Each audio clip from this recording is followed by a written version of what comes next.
Come correct or don't come at all. This is the Hartzog Hustle Podcast. Yes, indeed. Yes, indeed. And we're talking about the hustle, strategy, and mindset you need to win in the areas of your finance, your purpose, and your future. Know what I'm saying? If you have heart and you want to learn how to activate the power of your hustle, then this is the podcast for you, baby. For you, baby. Congratulations. And now, your hosts, Anthony and Janilka Hartzog. This is how it should be done.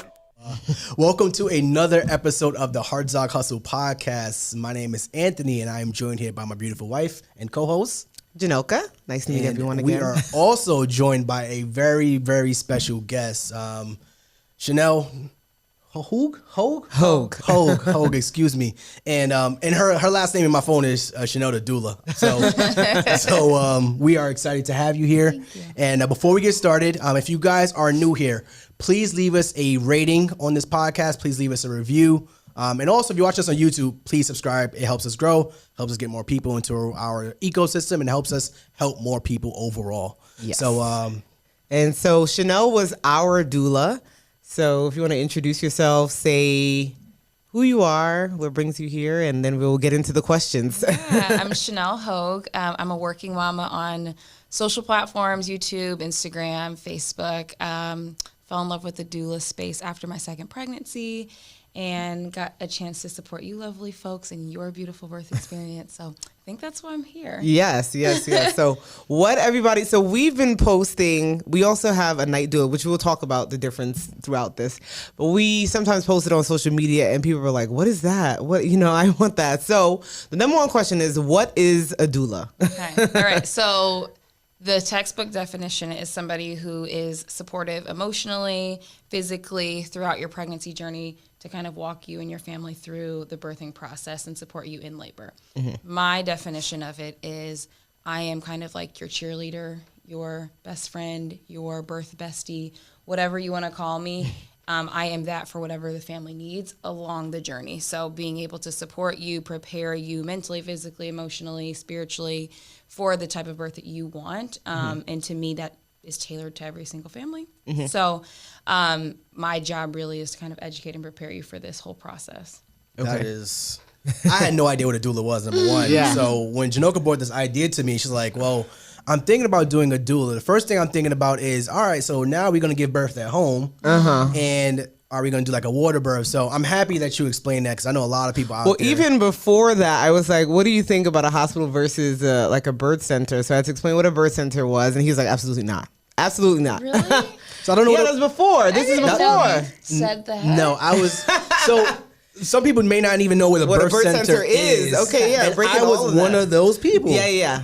So with a doula, how do you play a role in, let's say what is a birth center? Yeah. A center you give birth, right? Yeah, place that's out of not the a hospital. hospital. Place out of the hospital. See? Mm-hmm. There are birth centers in the hospital, though. Okay. Is that common, though? No, it's not super common. But there are some, what they would call birth centers.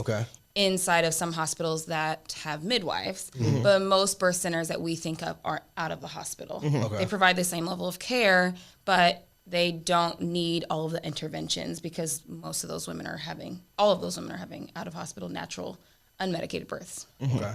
So you mentioned midwife, which is another term. Which is another term that somebody would be like, what is that? Yes. A midwife would be in comparison to a doctor, if you look at it like that, of the care that they give you, right?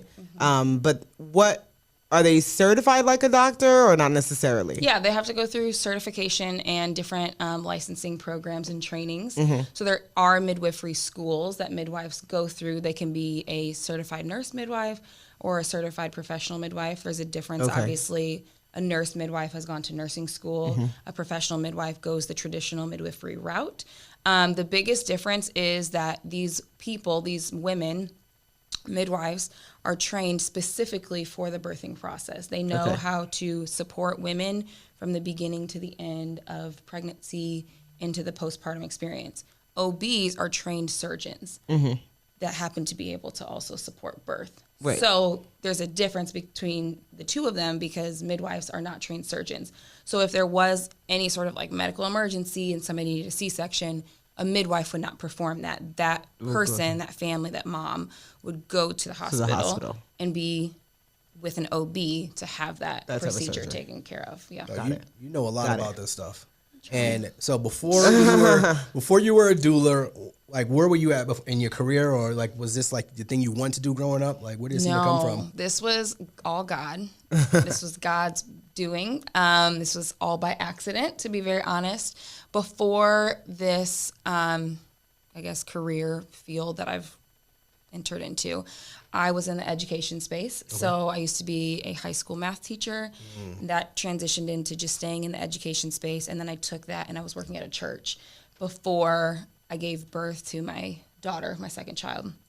And then had a very traumatic birth experience with my son, went the hospital route, and that natural birth plan ended up in an emergency C-section, mostly because I did not know how to navigate the birthing process. I didn't have support. We chose not to hire a doula because I thought I could just do it all myself and my husband and I would be enough. And we were very wrong, because when things changed and birth didn't look the way that it did on paper for me, I didn't know how to navigate that. And so that was a very traumatic experience for me. That led us to our second pregnancy, which I wanted to avoid the hospital at all costs because I didn't want to go through that again. I didn't even want to be close to that happening again. So I went to a midwife, found a birth center in the area. First thing that I did was hire a doula because I'm like, I'm not going to make this mistake again. And after that entire journey and experience and having such an empowering, redemptive birth, my heart felt like so heavy that other women didn't have that exposure. Myself included didn't have that exposure the first time around. It was like getting into this natural birthing community, which is what exposed me to like how to have a natural birth and all the support that you have and all of your rights, and your body was created and designed to do this. I didn't know or get that information going to the doctor. Okay. So that is kind of like where this whole thing started. I was like, I just need to share this information because it worked for me, and that's it. I just want to share. I want people to know what resources they had available and just share the things that work for me. And then it kind of has evolved from there because people are like, oh my gosh, I love what you're saying. Nobody ever told me that. I wish I would have known. Yeah. And so many women shared my same birth experience from the first time. And I'm like, that's not okay. Like, we shouldn't all be like, relating to each other when it comes to birth because of trauma. You know what I mean? Which, speaking about that, we're talking about relating to each other when it comes to trauma. That's all you hear when it comes to birth anyway. And so it doesn't make it a very fun, not at all. Like, okay, people know they want to have children, but you automatically hear the bad. Yeah. Like, girl, this Scary is going to thing. feel like this. And girl, you better watch out for this. And we kept vocalizing that on our platform. Like, why do we all, but I think in general in life, people focus on the negative over the positive anyway. And there's some things that are not so comfortable. I'm not saying that it's all peaches and cream all the time, but I find that many people with the birthing experience just focus on the negative. Oh, yeah. I mean, most of the women who come to me in the beginning, I'll talk to them and they're like, I know birth is going to be like this and it's going to be like that. And I'm like, how do you know? You've never done it. That's what everybody says. You've never given birth. Well, my mom said this and my sister said this. And it's like, those experiences are real, right? Like, I had a traumatic birth experience. That is real. There's nothing to take away from that person's experience because it happened. But it doesn't have to be like that. Right. Right? Like, it doesn't. There's other ways to go about this. And, everybody's experience is different. But it makes me cringe because every time, I mean, even on social media, they're like, anytime I mention the word pain-free and birth in the same sentence, people really like go Call you a off. scam. They're like, absolutely not. Like, that's not she's a true. scammer. You shouldn't say that. And I'm like, but it's happened. There's a lot of women who have had that experience, myself included. So I mean, me and Tony speak about that too. I'm like, well, we know that people can have natural births because women do it. It may not be for everybody, but somebody's doing it. Right, So right. it's possible. Yeah. It's just upon you. Yeah. So you mentioned, you said your first birth was great. No. Excuse Trauma. me. So I wish can it was. can you explain to me, without going into too much detail, what would you have done differently knowing what you know now? Oh, yeah. So, well, one, I would have explored other birthing options, birthing environments. I didn't know anything about a midwife. I didn't know what a midwife, like you, I didn't know what a midwife was. I know what a doula was for the majority of my first pregnancy. So I would have just explored and interviewed other providers just to see what my options were. Because I just went to the first person who would give me an appointment that had somewhat decent reviews. Oh, okay. So you didn't have a rapport with this doctor before? No, Oh, because okay. we had just moved to Dallas. Got it. So we were very, like, we were here maybe 1 or 2 years. So I had like a primary care doctor, but nothing that was like OB specific. And again, before that, I knew I wanted to have a baby after we got married. So I went to just another OB, random person who would give me an appointment and make sure I was okay to start trying to have kids. And that was it. And so I just found the first person because I was so excited because I got a positive test. I'm like, I need to confirm that this is real. Like, who's going to give me an appointment first? And they did. So I went with that person. And the OB was fine. He wasn't like a bad person. We built a great relationship, but he didn't educate me. He didn't prepare me. So it was just small talk. Everything looks good. Everything sounds good. See you at the next appointment. So I wish I would have explored just other birthing options. I would have also hired the doula that we interviewed because that woman was great.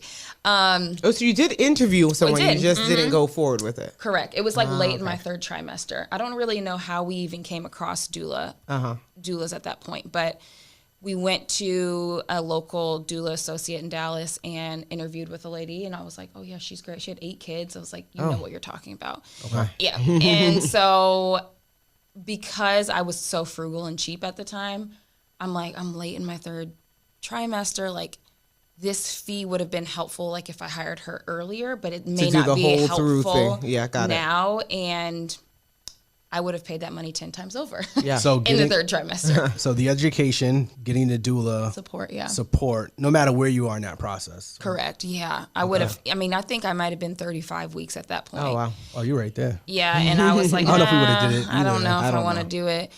Like, I think we're good. I've done my research, but I would have paid.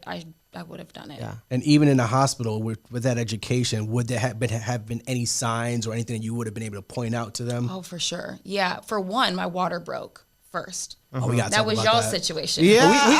Before you even get into that, we haven't disclosed any of our pregnancy. sorry. We will. No, we will. This is the time to do it. This is the time to do it. We were saving this for you. Yeah.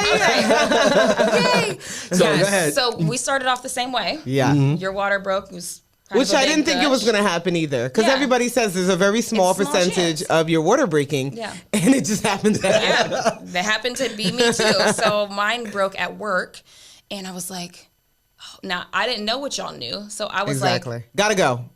water broke? We're about to have a baby. Yeah. And anyways, first thing I did, went straight to my OB. I'm like, we're going to have my water broke. So he's like, let's check and make sure your water broke. It did. Then he sent me straight to the hospital. Okay, before you continue, I'm gonna keep cutting you off a little bit because please that is do. very important. You said that your water break, you didn't have to go to the hospital. Yeah, so I told that's the truth. But I didn't know that. Well, nobody knows Nobody that. knows that. Yeah, I So didn't that's know the that. thing. I think for us, the reason that we went the doula route is I've always heard, I mean, we're big on education. I'm also big on convenience. I'm also big, I'm not gonna do the research. I know myself, right? So I've always known, like, in this process that I would want a doula. And then another thing that people think is if you have a doula, it has to be a natural birth. Oh, yeah. A lot of times, because most doulas work with midwives and that's the route. So people think that's the only reason you would have a doula. So I'm like, I don't think that that's the case, because I did read that they can work with both people depending on what they're going to do. And I was like, the education, this will be great because it will help both of us, because either of us, we could go do research on our own independently, but that's not the same. Oh, yeah. Right. And you don't know what to look up. Exactly. I don't know what to look up. When my water breaks, do I go right away? No, because I saw all the movies. When your water breaks, you go right away. Duh. Yeah, that was Right? Your baby's about to slide out. Your water, that's what you Right. think. That's what you think. And that's absolutely not what happens. Not what happens at all for most. And it sounded crazy. We told family and most. friends that our water broke and we stayed in the house for Oh, wow. a while. Oh, wow. Went to sleep. Yeah, woke up, a and water still stayed in broke the like house. 11:33 on Saturday. We went to the hospital at 2 something on Sunday. Yeah. And that was even, you were like, that's still early, but at that point I was antsy. I'm like, this pain is getting out of control. We got to get somewhere Yeah. sterile, if you will, somewhere else. Didn't change anything. Yeah. It didn't change anything, but it just felt like you just needed to go. But yeah, that's a big thing. You don't know that you don't have to go to the hospital right away, but the doctor does say that though. Because the doctor said, if your water doesn't break, labor at home as long as you want to. It doesn't matter. But if your water breaks, you need to bring yourself in. Because when we had called the hospital and said our water broke, maybe it was, I don't know, 11 something, 12 something, they called us back like, hey, why aren't you guys here yet? Yeah. She was pissed. Yeah, the doctor was pissed. She was like, okay. We're like, we're making our way. She was really nice. She was completely opposite really from what she was on the phone, right? She was really great in person. That's hilarious, but yeah. Yeah, so that was it. So went straight to hospital, and y'all know it takes How some long time. were you there for? Until I had my baby? Yeah, 21 hours. 21 hours. Got it. Yeah. I don't even know how long we were there, but weren't there that how long? Feels long. It It felt long for you. Well, it was longer. It was long. But that was because, like, we changed We things tried. up. Yeah, we were trying a lot of different things. We were trying a lot Let's of talk different about those things, yeah. techniques. So water. So normal not normal. What you see on TV is water breaks. Everyone goes crazy. You run to Drop the your hospital. bag and go. Our water broke. We told her mom, "Hey, water broke. We're going to bed." Yeah, Her and we mom- called you. we You're called like, you. okay, relax. And I'm like, well, more water is coming down. That's another thing. I thought It just all comes at once, and then you're done. Yeah, I thought when Yeah. your water breaks, that's it. Yeah. Done. Mm-hmm. This thing kept. I'm like, okay, I'm still leaking here. Is this okay? Yeah, Is put the the towel baby down, okay? relax, Yeah. take it easy. Get a pad. Yeah. Go to bed. I'm like, So okay. we told her mom the water broke, and her mom came down, knocked on the door. 20 minutes later, is everything still okay? It's like, yeah, we're going to bed. Yeah, and she said that she went to bed in her clothes. I bet. Yeah. Yeah. She's I know like, they're all she like, went to bed in her clothes, I'm like just ready waiting. for us to say, like, all right, we're going to the hospital. yeah. So you don't have yeah. to go to the hospital. So then you came over. So do doulas normally do that? Like they come over and I think everybody's different. I have known of some doulas who don't come to people's homes. Okay. They'll meet them at the hospital or wherever they're birthing. That's not my approach. I want to be with you to help you labor at home as long as possible. So at that point, usually I'm coming around the active-ish labor point. That's the ideal point so that, everybody has the most energy, because before that, we're hoping that you're just resting. That was a big thing that you said, we want to make sure that you rest through it because you're going to get really tired. Yeah. So, but if I have a client who wants me to come earlier, because sometimes we just get in our heads and we just need our support person or a birth coach there with us. And in those cases, I'll come whenever the client is ready for me to come. Yeah, because I know I had told Tony, I was like, you need to call over now. This pain, I can't bear with the pain by my own anymore, or by myself. So I need some extra support because if not, I'm going Really to. well. That's what you kept saying. I'm I'm really like, okay. no, good I'm telling you were doing a good job, real good job. I was like, you sure? Like, yeah, I mean, but you're just so calm. Are you sure you're feeling what you're saying you're feeling? I believe you. But believe if that's you. the case, like, you're doing great compared to a lot of other women. So, They're probably like cursing and screaming. Listen. yeah, they were, but you didn't. You were calm. And then once you got that water, so you you were a came. whole different person. So you came over and you kind of walked us through some techniques. Like, what are those techniques and why are they important? Like, what are they anyway? So comfort measures? Comfort You're measures. referring to that? Okay, yep. So comfort measures are a way for us to basically use our hands, our bodies, to provide comfort and relieve pain. So comfort measures are really beneficial because it's a lot of things that we can do, not just in birth, but in life, right? Hydrotherapy, if you're working out, if you have tight muscles, if you've broken a bone, if whatever happens, these are things that can help your body deal with the pain or deal with whatever discomfort you're experiencing to eliminate that pain, because there's a lot of things, mind-body therapy, that works together so that if you can trigger certain hormones or you can stimulate different acupressure points, that can also send signals to your brain to block out any pain receptors from getting there. But it will allow endorphins, which are feel-good hormones, to get to your brain, which allows you to feel good versus experience the pain that your body is trying to tell you is painful. So, or anticipate or perceive something to be painful that may or may not be as painful as you think. But because these images that we have in our minds, it's like, oh my gosh, this is real, and we don't know how to control our minds when it comes to our bodies being uncomfortable. So the comfort measures, the whole purpose of that is to provide comfort for mom in labor so that she can keep her mind in her birth zone, because usually that's the first thing to go. You said you kept asking the question like, are you in pain or are you are you uncomfortable?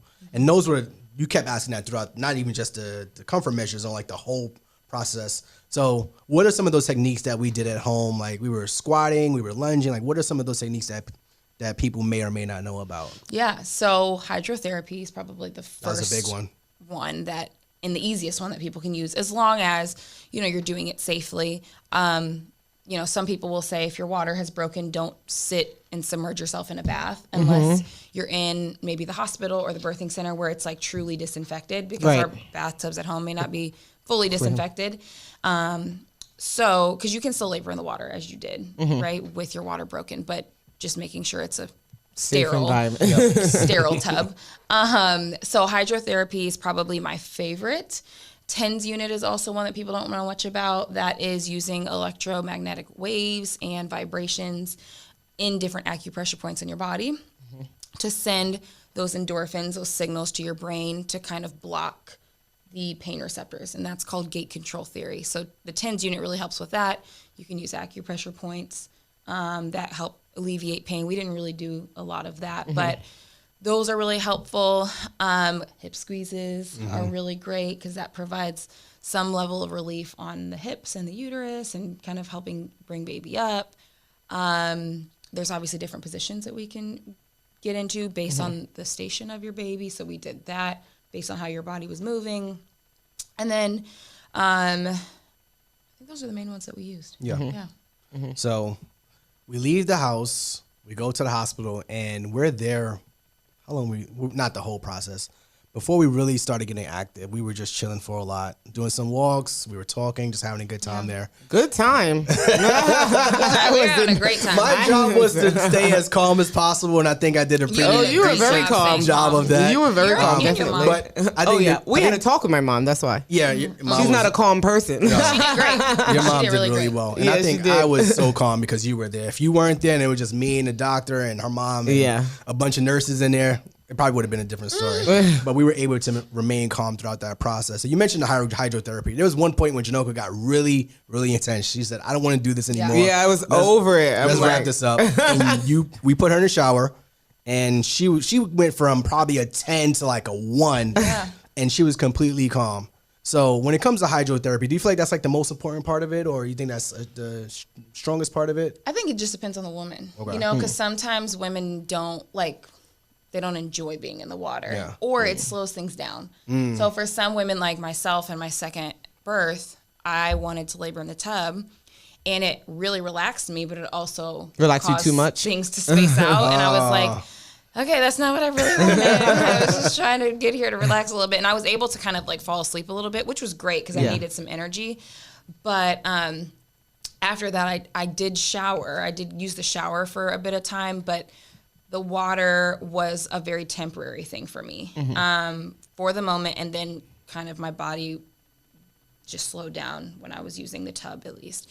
So I think it's one of the easiest tools to use, but it's not everybody's favorite. Okay. But the one thing I like about hydrotherapy is that no matter where you're at, hospital, out of hospital, home, most of us have access to a shower. Water. Yeah. So that's usually a pretty good indicator that hydrotherapy is almost always an option unless you have an epidural, right? You can't really get in the water. Sometimes if you're induced, they don't let you get in the water. So you just have to discuss that with your provider, like what your options are going into it. And one thing that people probably don't know is that hospitals do support doulas. Yeah. Because I know that when I asked my doctor about it, he was like, yeah, we actually have a list of doulas that work with the hospital if you ever wanted to. So that's another thing that some people that no one probably knows. Because like I said, my mother was like, what is a doula? Like, what is the reason for that? And even when I mentioned a postpartum doula, her automatic thought was, you hear about postpartum depression. She's like, oh, does that mean? That's what I thought too. I'm like, absolutely not. That's not the same thing, but they can support me with that, but it's not the same thing. Yeah. But when people think about doulas, how do you get into it? Do you have to be certified? Can anybody just do it? Yeah. What is that process like? So technically anybody could do it. Okay. Technically. Yeah. But there are certification programs that you can go through that go through a formal training process where you will kind of go through the formal training with a certified doula from that organization. And then from there, you'll go through your certification process, submit your certification packet, and then be considered a certified doula. And how long does that usually take?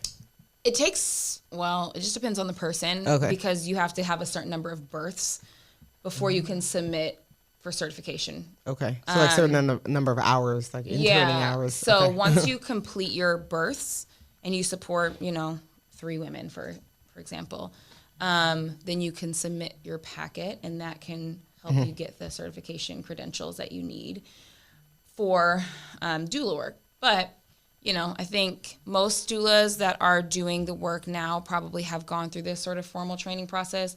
Doulas back in the day, like there wasn't a formal certification program. So they are OGs, and they know and have been knowing what to do. How long have doulas been around? Do you know? Since slavery. I mean, they didn't call themselves doulas. Right. That wasn't what, but we've always had people who came in and supported. That wasn't birth. a nurse That or wasn't a yeah. doctor. So did they have all of the like techniques and formal training? No, but we've always had and still have these people. We've just kind of labeled it.